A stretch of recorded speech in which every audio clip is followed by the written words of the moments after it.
दरम्यान तणावग्रस्त अहिल्यानगरमध्ये ओवैसी यांची एक सभा पार पडणार आहे। अटी शर्ती पाडूनच ओवैसी यांच्या सभेला आता परवानगी देण्यात आलेली आहे।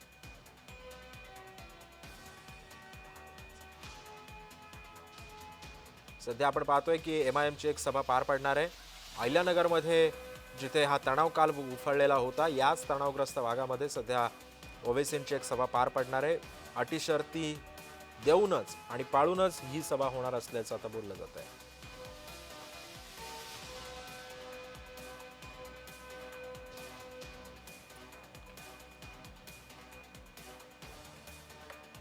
चिथावणीखोर वक्तव्य केल्यास कारवाई सुद्धा केली जाईल असं सुद्धा आता बोललं जात आहे।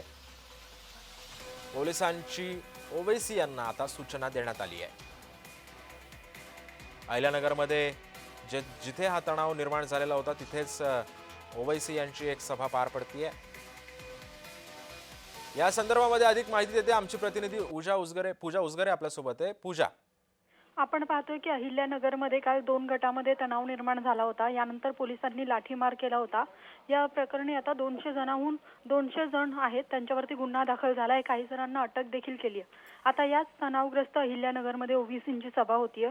पोलिसांकडून अटी आणि शर्तींसह परवानगी देण्यात आली आहे। सिद्धेश, नक्कीच।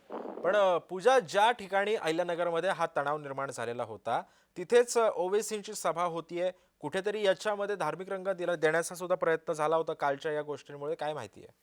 आता ओवैसींना याची परवानगी दिली आहे, मात्र चिथावणीखोर जर वक्तव्य केलं तर त्यांच्यावरती कारवाई केली जाईल, अशा सक्त सूचना पोलिसांनी ओवैसींना दिलेल्या आहेत। आता काल जो राडा झाला होता तर जे काही मुस्लिम धर्मगुरू आहेत त्यांच्यावरती जी रांगोळी काढली गेली होती आणि त्यामुळे आमच्या भावना दुखावल्यात, त्यामुळे रास्ता रोको आंदोलन केलं गेलं होतं आणि त्यानंतरच सगळा जो तणाव निर्माण झाला होता। आता सध्या अहिल्यानगरमध्ये तणावपूर्ण शांतता आहे। सिद्धेश, नक्कीच। धन्यवाद पूजा, तू दिलेल्या अधिक माहितीबद्दल।